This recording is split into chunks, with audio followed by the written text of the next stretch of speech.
Compte rendu de la deuxième réunion extraordinaire du Conseil de ministres. Le président de la République, chef de l'État, a présidé ce mercredi 15 janvier 2025 à la Cité de l'Union africaine à Kinshasa, la deuxième réunion extraordinaire du Conseil des ministres du gouvernement de la République, la première réunion du Conseil de la nouvelle année 2025. 4 points étaient inscrits à l'ordre du jour, à savoir 1. Communication de son Excellence Monsieur le Président de la République, chef de l'État. 2. Points d'information. 3. Approbation d'un relevé des décisions du Conseil des ministres. 4. Examen et adoption de textes. La communication du Président de la République, chef de l'État, a porté sur 2 points principaux, à savoir 1. De la situation de l'état de siège en Ituri et au Nord Kivu. Le président de la République a tenu à rappeler qu'une instauration de l'état de siège était commandée par le besoin impérieux de ramener la paix dans la partie est de la République démocratique du Congo et particulièrement dans les provinces de l'Ituri et du Nord Kivu, exposées depuis plus de 2 décennies aux multiples violences perpétrées par des groupes armés locaux étrangers, occasionnant des viols des femmes et des jeunes filles, des massacres et déplacements massifs des populations, des pillages de ressources et autres maux insupportables. Plus d'une année après, sur son instruction, le gouvernement avait organisé à Kinshasa, du 14 au 16 août 2023, une table ronde pour dresser les bilans afin d'identifier les meilleures orientations adoptées quant à l'avenir du régime exceptionnel instauré. Consécutivement aux recommandations de la dite table ronde, dans son message à la nation du 12 octobre 2023, il avait insisté sur la nécessité d'établir un dispositif transitoire pour mettre fin à l'état de siège en rétablissant l'autorité civile dans les zones sécurisées par les forces de défense et de sécurité du pays. Ces processus devraient impliquer, entre autres, l'assouplissement des mesures restrictives de liberté, notamment en matière de circulation de personnes et de biens. Le président de la République a rappelé qu'au cours de la 17e réunion du Conseil des ministres tenue le 11 octobre 2024, il avait instruit la Première ministre aux fins d'évaluer de manière exhaustive les mesures d'assouplissement en tenant compte de la scolarité des enfants, en favorisant un environnement propice au développement économique et en envisageant aussi l'allègement des mesures fiscales pour soutenir les entreprises locales. À la suite de la mission interinstitutionnelle d'évaluation conduite par la Première ministre du 22 au 24 novembre 2024 dans les provinces précitées, il lui a été rapporté, d'une part, que l'état de siège est encore considéré comme une nécessité du fait de la dégradation de la situation sécuritaire caractérisée par la recrudescence des velléités expansionnistes de Rwanda et ses supplétifs terroristes, et d'autre part, le besoin d'alléger davantage les dispositifs de l'état de siège s'est fait sentir au sein des populations concernées. Ainsi, dans la perspective de mettre progressivement fin à ces régimes, en passant par l'atténuation considérable de ces effets exceptionnels et en garantissant en même temps la sécurité et la stabilité des régions affectées, le président de la République a engagé le gouvernement sous la coordination de la Première ministre, chef du gouvernement, à travers le vice-premier ministre, ministre de l'Intérieur, le vice-premier ministre, ministre de la Défense nationale, ainsi que le ministre d'État, ministre de la Justice et garde de Sceaux, à produire une feuille de route déclinant les actions à mener au regard des recommandations produites. Cette feuille de route est attendue dans un délai de 15 jours. Le deuxième point de la communication du président de la République a porté sur le projet Compact énergétique national de la République démocratique du Congo. Dans le cadre de la plateforme de partenariat initiée par la Banque mondiale et la Banque africaine de développement, élargie à d'autres partenaires clés, et la Commission de l'Union africaine pour fournir de l'électricité à 300 millions d'habitants en Afrique subsaharienne à l'horizon 2030, tout en prenant en compte la cuisson propre. Le président de la République a évoqué le projet Compact énergétique national de la République démocratique du Congo. Ce dernier est développé avec comme objectif l'accroissement du taux actuel d'accès à l'électricité de 21,5% à 62% à l'horizon 2030 pour environ 80 millions d'habitants au rythme de croissance annuelle de 1 à 6%. Les capitaux nécessaires à l'atteinte de cet objectif sont estimés à 37 milliards de dollars américains, dont 17 milliards de dollars à mobiliser par les secteurs publics et 20 milliards par les secteurs privés. L'accroissement de l'accès à une puisse 3% à l'horizon 2030 pour environ 40 millions de personnes avec un investissement estimé à 500 millions de dollars. Au-delà de l'accès à l'électricité et à des solutions de cuisson propres, il a indiqué que le Compact énergétique national impulsera le développement économique et industriel du pays en facilitant l'intégration nationale et régionale, en plus de la réduction drastique de la pression sur notre forêt. Il a été enrichi à la suite des fructueux échanges entre les principaux acteurs impliqués dans les secteurs de l'électricité à l'occasion de consultations organisées sous son patronage au mois de décembre 2024 à l'effet d'assurer l'inclusivité des 10 acteurs à ces programmes intégrateurs qui appellent la préparation et la mise en œuvre des compacts routiers, ferroviaires et miniers. Le président de la République a engagé les membres du gouvernement en charge des secteurs concernés à élaborer des projets spécifiques qui s'arrimeront au compact énergétique. Le rapport y relatif est attendu fin juin 2025. Par ailleurs, il compte présenter le compact énergétique ainsi affiné au sommet des chefs d'État africains sur l'énergie à Dar es Salaam en Tanzanie. Après son adoption par le gouvernement, sa synthèse sera incorporée dans les documents finaux à ratifier par les chefs d'État à cette occasion, qui sera couplé à leur déclaration d'engagement pour sa mise en œuvre. Le président de la République a invité le ministre des Ressources hydrauliques et électricité, sous la coordination de la Première ministre, en collaboration avec le ministre des Finances ainsi que les ministres sectoriels concernés, à s'approprier ces compacts afin que soit produit urgemment le plan d'action réaliste et pragmatique pour notre pays dans les 45 jours qui suivront la signature par des chefs d'État à Dar es Salaam. Dans la suite de la communication du président de la République, chef de l'État, la première ministre chef du gouvernement est revenue sur quelques points. D'abord, elle a déclaré 2025 comme une année de raffermissement des valeurs morales et d'optimisation de l'action gouvernementale. Ces messages forts sur notre responsabilité collective a été partagé dans les cadres de vœux de nouvel an qu'elle a respectueusement adressés au président de la République et aux différents membres du gouvernement. Dans la mise en œuvre du programme d'action du gouvernement 2024-2028, elle a rappelé que nos priorités doivent être 1.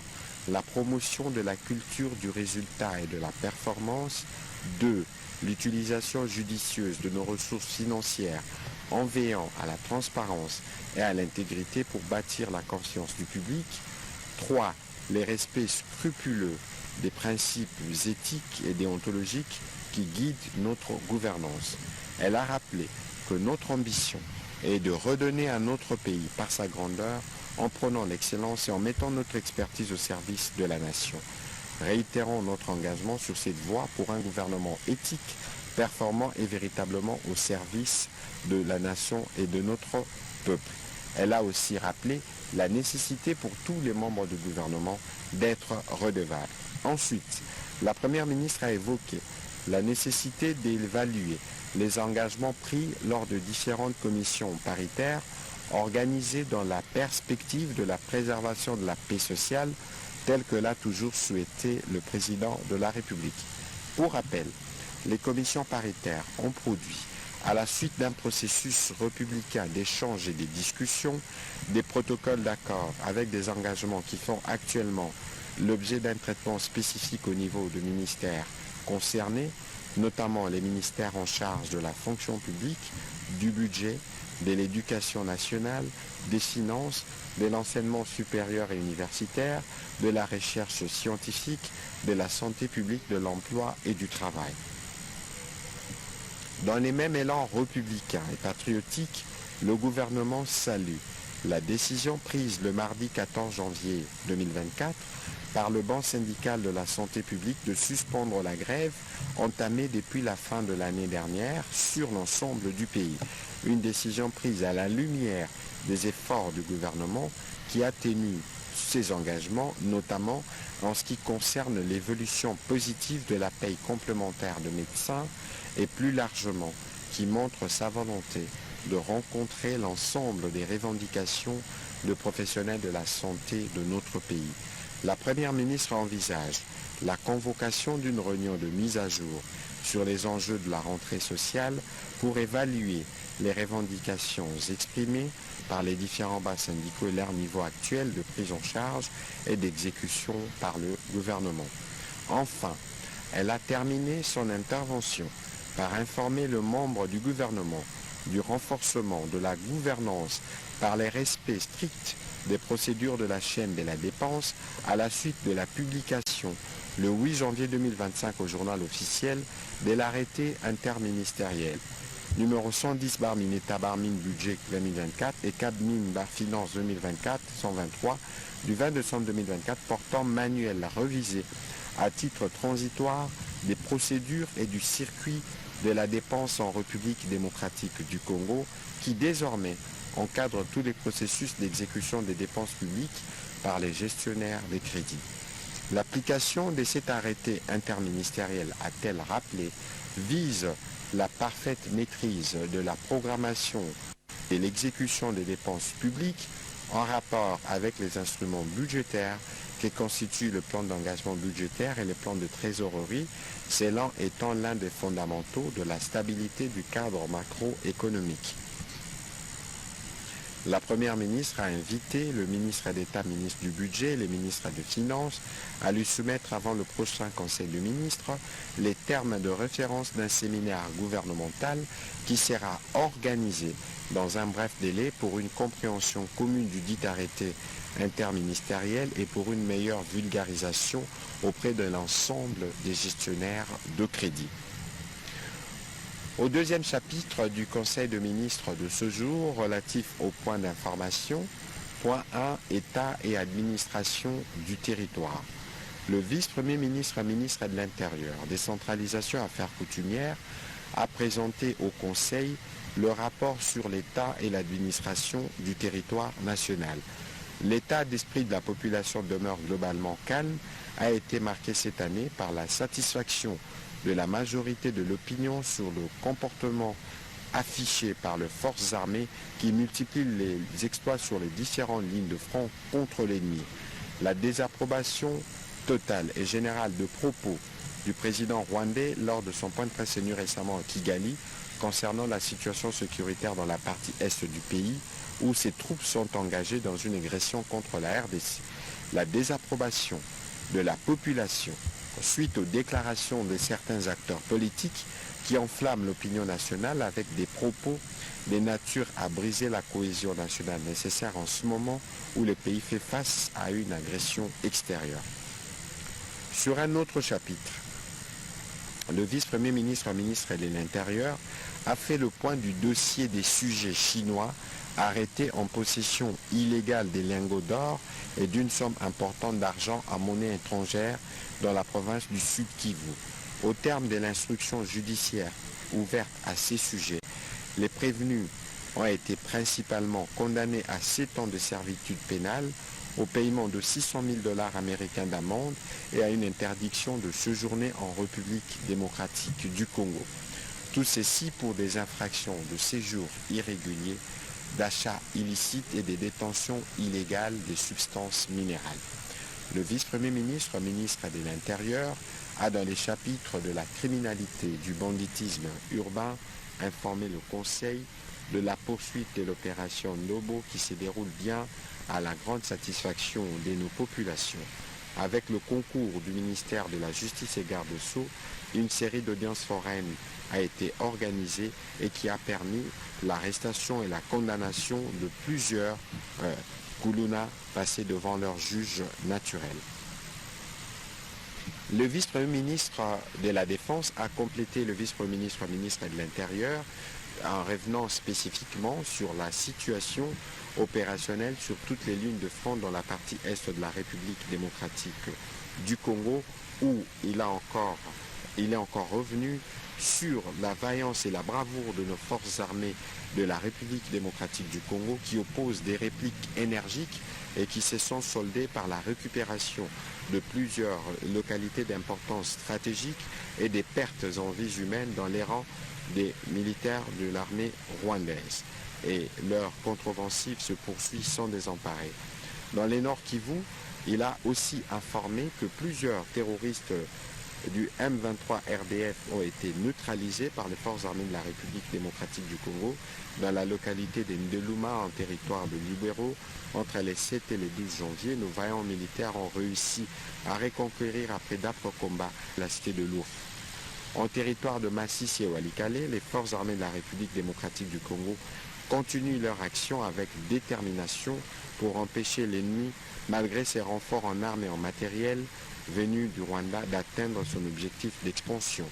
En territoire de Nyiragongo, les FARDC soutenus par les VDP font face à la coalition ennemie aux alentours du parc national de Virunga. Au Sud Kivu, nos vaillants militaires ont reconquis le 12 janvier dernier plusieurs localités citées occupées par les agresseurs, notamment Lumbishi, Rosintaka, Kamatale et Kabini. Les actions décisives se poursuivent contre les autres groupes armés Greta Bara, Turanéo, supplétifs des agresseurs dans la région. En Ituri, les dispositifs opérationnels restent en alerte et la traque contre le milicien Codeco et ADF-MTM se poursuit. Dans la partie ouest, les actions militaires se poursuivent dans le cadre de l'opération Gemba pour mettre fin à l'activisme des Mobondo dans les triangles Congo central, Kinshasa, Grand Bandundu. Au demeurant, les forces armées de la République démocratique du Congo restent déterminées sur toutes les lignes de front à restaurer la sécurité, à récupérer les zones perdues et à rétablir l'intégrité territoriale de la République démocratique du Congo. Toujours sur ces chapitres de points d'information, le ministre de la Santé, Hygiène et Prévoyance sociale a présenté les bilans annuels de la situation épidémiologique du pays. En ce qui concerne le Mpox, la notification annuelle est passée d'environ 19 956 cas suspects à 64 173 cas suspects entre 2023 et 2024. Et la létalité de 4,5% en 2022 à 2,1% en 2024. Le taux de confirmation biologique s'est amélioré de 9% en 2024. Dans la stratégie de réponse, le plan prévoit la vaccination pour continuer à réduire la morbidité et la mortalité liées à cette maladie. Ainsi, le ministère recommande l'utilisation du vaccin MVA-BN et LC16. En ce qui concerne la rougeole, comparé à l'année 2023, la notification de cas en 2024 est passée de plus de 8 000 à moins de 1 500 cas notifiés la semaine. La létalité demeure en dessous de 1% et il se note une réduction des nombres de provinces touchées allant de 26 à 9. Ces résultats ont été atteints grâce aux stratégies de la réponse, y compris la vaccination. Les efforts du gouvernement ont permis de réduire l'impact négatif de l'épidémie. Pour ce qui est de la grippe qui sévit dans la zone de santé de Panzi en province du Kwango, jusqu'à la deuxième semaine épidémiologique de 2025, il a été enregistré un cumul de 2774 cas, dont 77 décès, soit une létalité de 2,8%, et des cumuls de 54 décès communautaires. Actuellement, 30 sur 33 aires de santé que compte la zone ont été affectées. Le ministre de la Santé publique, Hygiène et Prévoyance sociale a également présenté un tableau de la situation sanitaire en rapport avec la poliomyélite et également fait état de la prévention de la lutte contre les violences faites aux enfants. Poursuite des travaux de construction des centres de formation professionnelle. le ministre de la Formation professionnelle a fait l'état des lieux, des travaux, des constructions des centres de formation professionnelle financés par le gouvernement. Il a évoqué la situation dans 5 territoires du Kasaï central et dans 5 autres du Kasaï oriental. Dans les Kwilu, par contre, les travaux de construction du centre de formation des Kikwit se poursuivent, aussi bien les travaux de construction du centre de formation professionnelle dans la commune de Dilala au Lualaba se poursuivent tout autant. Au regard de la nécessité de finaliser tous ces travaux, le ministre de la Formation professionnelle a sollicité la mise en place d'un cadre de programmation des besoins identifiés des infrastructures de formation professionnelle entre son ministère, ceux du budget des finances, sous la coordination de la Première ministre. L'achèvement des travaux de ces centres de formation professionnelle contribuera à l'employabilité de la population et au développement économique de ces entités, et ce, dans le souci de concourir à la réalisation de l'un de 6 engagements du président de la République, à savoir la création de l'emploi. Organisation de la 4e édition des Jeux congolais. Le ministre des Sports et Loisirs a informé le Conseil de l'organisation de la 4e édition des Jeux congolais. Il a indiqué qu'après 51 ans, le gouvernement, à travers son ministère, a résolu de relancer l'organisation des Jeux congolais aux fins de matérialiser la volonté politique du chef de l'État. La 4e édition poursuit des objectifs, notamment 1. De contribuer à la consolidation de la paix, de l'unité de la cohésion nationale, d'offrir une opportunité idéale aux dirigeants sportifs, cadres techniques et médico-sportifs ainsi qu'à d'autres personnes ressources de changer et de convenir sur la mise en œuvre de la politique sportive nationale, d'assurer la promotion du sport congolais et de promouvoir les athlètes congolais des différentes disciplines sportives pour une meilleure carrière professionnelle et de doter les pays des nouvelles infrastructures sportives modernes et réhabiliter celles existantes. 22 disciplines sportives sont sélectionnées, tenant compte de leur implantation sur le plan national, dont 16 pour le sport de compétition, 3 pour les sports de personnes vivant avec handicap et 3 pour les sports d'exhibition. Au fin de garantir les caractères inclusifs des 10 Jeux, la participation de 26 provinces est requise dans les 2 versions féminines et masculines ainsi qu'avec la catégorie des personnes vivant avec handicap.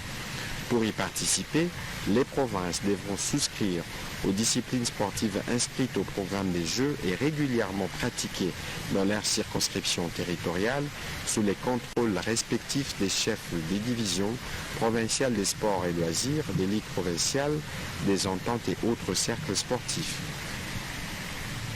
Le nombre de participants représentant les 26 provinces est estimé à peu près 8070, composé des athlètes, des juges arbitres, des entraîneurs, des cadres médico-sportifs, des officiels de province, ainsi que de membres de commissions et autres structures organisationnelles. Le Conseil a pris acte de cette note d'information. Note d'information répond du secteur de la jeunesse. La ministre de la Jeunesse et Éveil patriotique a présenté au Conseil 2 notes d'information relevant de son secteur. Le premier concernait les rapports circonstanciés sur la candidature de la République démocratique du Congo au poste d'envoyé spécial de la jeunesse à l'Union africaine. À ce sujet, la ministre de la Jeunesse a fait le point des actes posés, des actions menées jusque-là pour la candidature congolaise portée par M. Oyombo Shembo Mervi Jean-Paul au poste d'envoyé spécial de la jeunesse africaine. Rappelant que ce poste sera pourvu par le prochain président de la Commission de l'Union africaine, dont les élections sont prévues en février 2025 à Addis Abeba.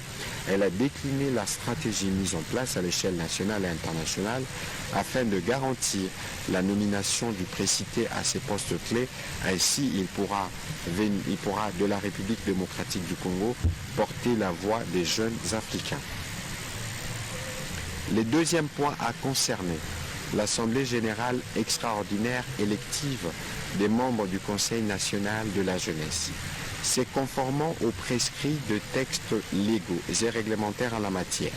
La ministre de la Jeunesse et Éveil patriotique a motivé la nécessité de convoquer dans le prochain jour ces assises afin de permettre aux jeunes de procéder de manière souveraine au renouvellement des membres du bureau actuel du Conseil national de la jeunesse qui sont hors mandat depuis le mois d'août 2024. Ainsi, le choix des nouveaux dirigeants apportera un souffle nouveau et un dynamisme souhaité pouvant contribuer à la cohésion et à l'éveil patriotique en ce moment où les jeunes ont un rôle important à jouer pour la préservation et le maintien de la paix et le développement de notre cher et beau pays. La ministre de la Jeunesse et Éveil patriotique a sollicité du gouvernement les moyens nécessaires pour les bons déroulements de cette Assemblée générale élective dont les électeurs sont principalement les présidents de conseils provinciaux des jeunes. Elle a précisé que ces élections commenceront d'abord au niveau de province avant de se terminer au niveau national. Le Conseil a pris acte de ces notes d'information. Au troisième chapitre du Conseil des ministres de ce jour, les membres du Conseil ont approuvé un relevé des décisions prises lors de la 28e réunion ordinaire du Conseil des ministres tenue le 27 décembre 2024 à Mbuji-Mayi. Au dernier chapitre du Conseil des ministres de ce jour, relatif à l'examen et à l'adoption des textes, 8 textes ont été soumis à l'approbation des membres du Conseil, notamment 2 projets de décrets relevant du secteur de transport. Le vice-premier ministre, ministre des Transports, voie des communications et des enclavements, a soumis au Conseil 2 projets de décrets pour leur examen et approbation. Le premier modifie et complète le décret numéro 24, numéro 05 du 21 août 2024 fixant les tarifs des services de manutention de conteneurs et la redevance variable de concession applicable dans les corridors ouest de la République démocratique du Congo. Le deuxième projet de décret modifiant et complétant les décrets numéro 24/06 du 21 août 2024 portant institution du Fonds social de l'ONATRA SA. Ces 2 textes écartent expressément de leur champ d'application les activités de la société DP World et RDC et celles des entreprises chargées de l'exécution de la convention de collaboration entre la République démocratique du Congo relative à la délégation de services publics pour les ports en eau profonde de Banana, tel qu'amendé et consolidé le 1er décembre 2021. Ce qui permettra à DP World de rester dans la logique du modèle économique conclu dans le contrat précité. Après débat et délibération, le Conseil a adopté ces 2 projets de décret. Le ministre d'État, ministre de la Justice et garde-sceaux, a soumis au Conseil le projet de loi autorisant la prorogation de l'état de siège dans les provinces de l'Ituri et du Nord Kivu pour une période de 15 jours, prenant cours le 22 janvier 2025. Après débat et délibération, le Conseil a adopté ces projets d'ordonnance-loi. Projet de décret relevant du secteur de l'environnement. La ministre d'État, ministre de l'Environnement et Développement durable, a soumis au Conseil les projets de décret portant création de l'aire protégée à vocation des réserves communautaires, dites couloir vert Kivu-Kinshasa, dans sa phase juridique. La zone de ces couloirs verts s'étend sur une superficie de plus d'un demi-million de kilomètres carrés et couvre la route nationale numéro 4 de Beni à Kisangani et les bassins du fleuve Congo de Kisangani à Kinshasa, ainsi que dans les territoires au nord et au sud de ces corridors stratégiques. La ministre d'État, ministre de l'Environnement et Développement durable, a soutenu que le couloir vert Kivu-Kinshasa vise à favoriser la conservation de la nature et le développement d'une économie verte tout en reliant l'Est et l'Ouest de notre pays et en impliquant activement les communautés locales afin de relever les défis récurrents de la lutte contre la pauvreté. Ainsi, plus de 100 000 km² de forêts primaires seront protégés et l'évolution d'un corridor stratégique sera facilitée pour les développements socio-économiques et la valorisation durable des ressources naturelles au profit des communautés locales. Après débat et délibération, le Conseil des ministres a adopté ce projet de décret. 3 projets de décret relevant du secteur de l'industrie, les ministres de l'Industrie et développement de petites et moyennes entreprises et de petites et moyennes industries a soumis au Conseil 3 projets de décret pour leur examen et approbation. Il s'agit du projet de décret fixant les règles d'organisation et de fonctionnement du comité de pilotage des zones économiques spéciales en République démocratique du Congo, projet de décret modifiant et complétant les décrets numéro 15/007 du 14 avril 2015 portant création, organisation et fonctionnement de l'Agence des zones économiques spéciales tel que modifié et complété par les décrets numéro 18/056 du 28 décembre 2018. 3. Projet des décrets fixant les modalités et procédures de participation des aménageurs et des entreprises dans les zones économiques spéciales en République démocratique du Congo. Pour le gouvernement, il est question d'adapter ces dispositifs réglementaires, l'environnement socio-économique et juridique du pays, le moderniser en tenant compte des bonnes pratiques internationales en matière de zones économiques spéciales et les rendre plus compétitifs par rapport au régime déjà appliqué par certains pays de la région. Après débat et délibération, le Conseil a adopté ces 3 projets de décret. 5. Projet d'ordonnance loi. Le ministre de la Formation professionnelle a soumis au Conseil le projet d'ordonnance loi autorisant la ratification par la République démocratique du Congo de la Convention sur l'enseignement technique et professionnel signée à Paris le 10 novembre 1989. Ces textes, déjà adoptés par le gouvernement au cours de sa 21e réunion du Conseil des ministres du 8 novembre 2024, figurent parmi les textes inscrits dans la loi d'habilitation du gouvernement promulguée par le président de la République. Conformément à l'article 129 de la Constitution, le ministre de la Formation professionnelle a motivé la nécessité de voir les instruments de ratification de cette convention être déposés devant l'Assemblée générale de l'UNESCO qui aura lieu à Paris au mois de février 2025 en vue de permettre au pays de bénéficier des avantages y afférents. Après débat et délibération, ces projets d'ordonnance loi a été adopté. Avant la fin de ce Conseil de ministres, la Première ministre chef du gouvernement a annoncé la bonne nouvelle, parmi les premières bonnes nouvelles de l'année, qui vient de tomber au terme de la réunion du Conseil d'administration du Fonds monétaire international FMI, qui a approuvé l'accord de service récemment conclu pour 2 programmes majeurs et autorisant un appui financier à la République démocratique du Congo de près de 3 milliards de dollars américains sur 3 ans. Les décaissements effectifs en plusieurs tranches se feront en fonction des progrès dans la mise en œuvre des réformes économiques convenues. Le premier décaissement est attendu au terme de la réunion de ce jour, sera de 247 millions de dollars américains au titre d'appui à la balance de paiement, tout en félicitant et en saluant la vision et le leadership du président de la République chef de l'État. La Première ministre a encouragé les membres du gouvernement, particulièrement ceux du secteur économique et financier, donc budget finance, Banque centrale, à redoubler d'efforts pour la mise en œuvre de réformes nécessaires pour renforcer la gouvernance économique et garantir le développement durable de notre pays. Le président de la République, à son tour, a aussi félicité les membres du gouvernement pour avoir atteint cet objectif. Commencée à 15h57, la réunion du Conseil de ministres a pris fin à 18h50. Je vous remercie.